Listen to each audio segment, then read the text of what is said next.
Hey guys, my name is Tom, and today, let me start over. Hey guys, it's Tom, and today we're going to be talking about dialogue compression for film and TV. So let's just jump right into my screen here. You can see I'm working in Pro Tools Ultimate, but this tutorial is going to apply whether you're using Premiere, DaVinci Resolve, Logic Pro, Nuendo.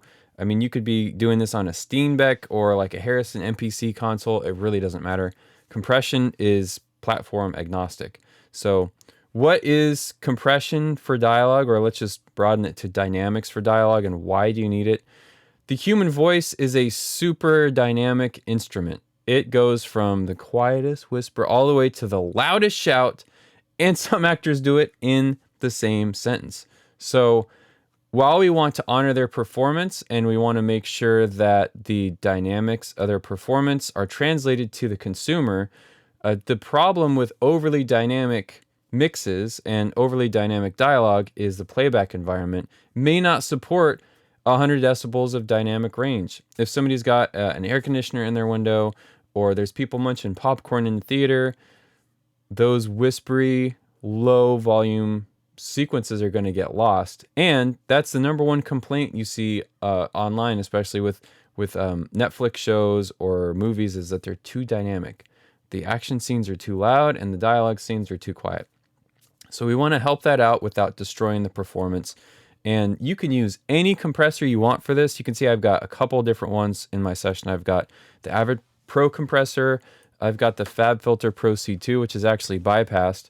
And we'll talk about plugins, but the dynamic range wrangling starts with proper gain structuring and clip gaining. So in Pro Tools, it's called clip gain.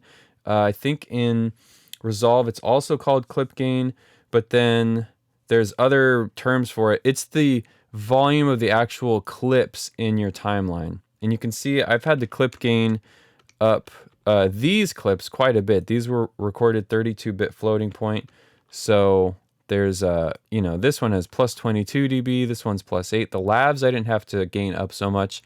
But what you really want to do is get it to where when you play the clips back, the signal part of the dialogue, meaning not the noise, but the actual spoken words, kind of tickles the yellow zone on your meter. And that's going to be for any NLE or DAW. The yellow range is like healthy, safe, loud, and proud. It's not down here in the muck of the low greens, and it's not bleeding your ears in the red, oh no, too hot level. But I'll show you on the meters how that looks. It's hard. He knows how hard things have been since he left the business.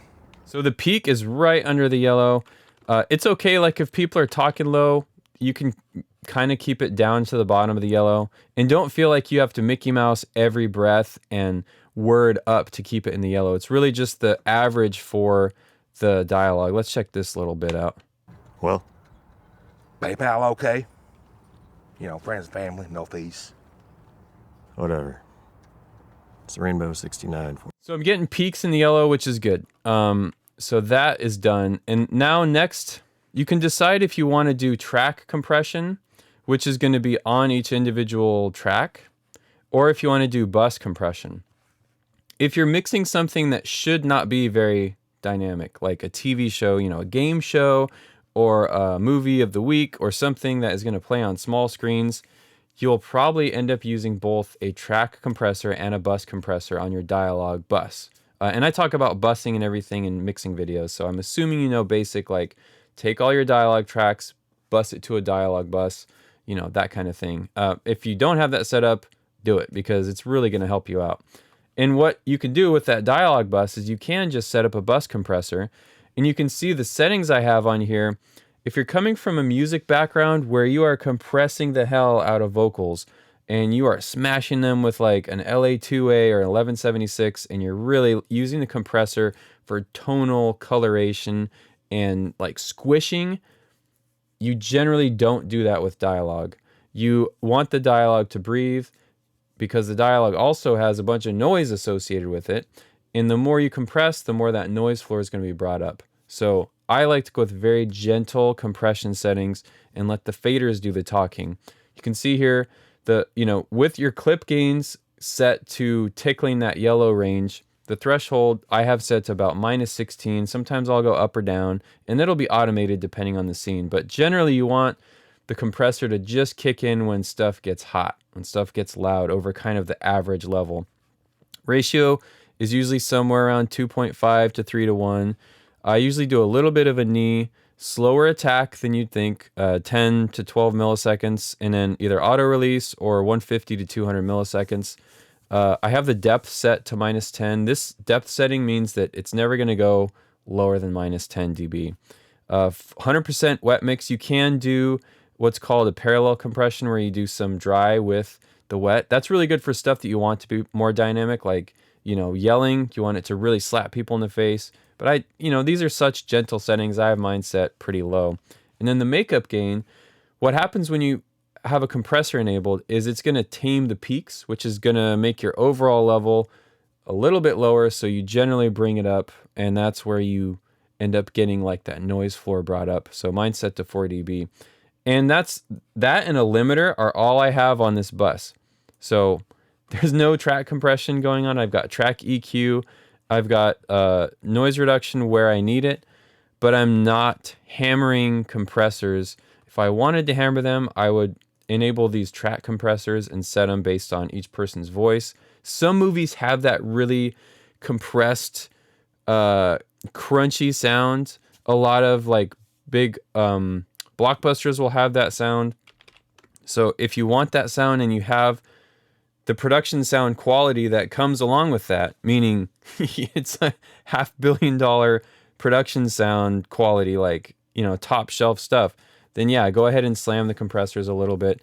But I tend to lean more towards like people call it like the British method, which is less compression, and really it's about working the faders. And this is kind of where the art of dynamics comes in. It's not using the plugins to do the work. It's actually getting your hands on the faders and bringing lines up or down. And you can see I haven't done too much crazy moves. Sometimes you have to like boost up a certain syllable. Like, you might end up with a shape like this, not like that. Like this to bring up just one word. Once you get into those micro level moves, your mix is usually in a pretty good spot. But it's more about just like feeling stuff out and getting it in the pocket. And it's nice to do this with the compressor on, because with the bus compressor, you're actually writing the tracks into that compressor, which can give you some unique kind of opportunities to like chop things off with the compressor a little bit more, or like have them be below the threshold so the compressor is not kicking in. So that's like kind of an overview of compression. I would say you'd want to use track compressors when you have a faster mix turnaround. It's less narrative. It's more like reality show, documentary, especially when you have a lot of sources that are way, varying dynamics. Maybe one person sound like they already got a compressor on their voice because they're so flat, and another person is just like way down here and then way up here. So that's where having the track compressors comes in handy, because you can automate the threshold, bypass, ratio, per clip. But generally, I tell people just starting out, like, just do a light bus compressor, do a limiter, and just get used to the more raw sound of a nice, artistic, handcrafted mix with faders. If you don't have faders, you don't have a control surface, just use your mouse. Grab here. There's an iPad app for Pro Tools, but you can do fader automation in even DaVinci Resolve. You can do fader moves, and I see so few people do that. They're usually just writing with their mouse. They'll add a bunch of control points, and this is how they mix their stuff. Like, get your hands on the faders and actually do it. While it plays back, turn it into a performance like you would if you're playing guitar or drums.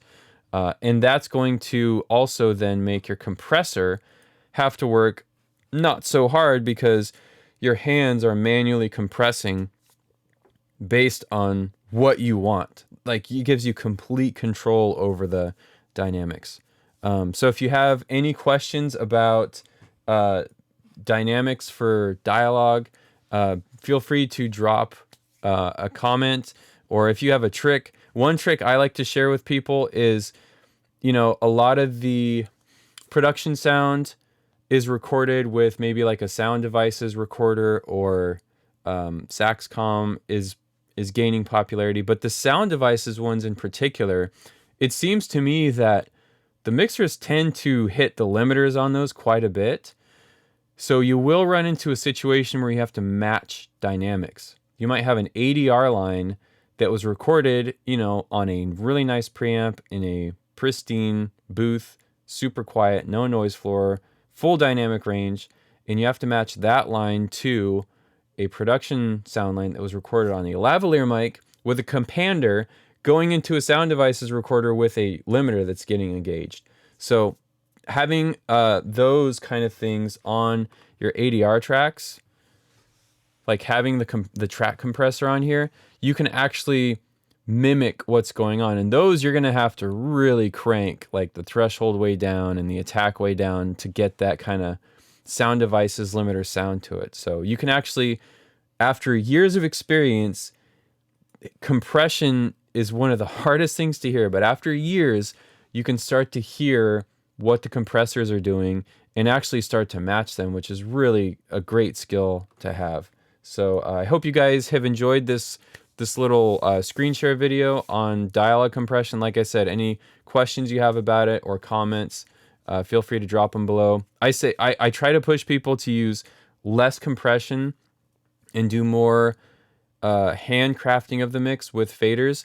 But I also understand people come from different experience levels, different markets. Some markets like a saturated compressed sound. So use the tools to get the job done, but don't feel like you need to use all the tools all the time. And you've always got your ears and your brain to guide you in that journey. So thank you guys for checking out this video, and I will catch you on the next one. Till then, take care.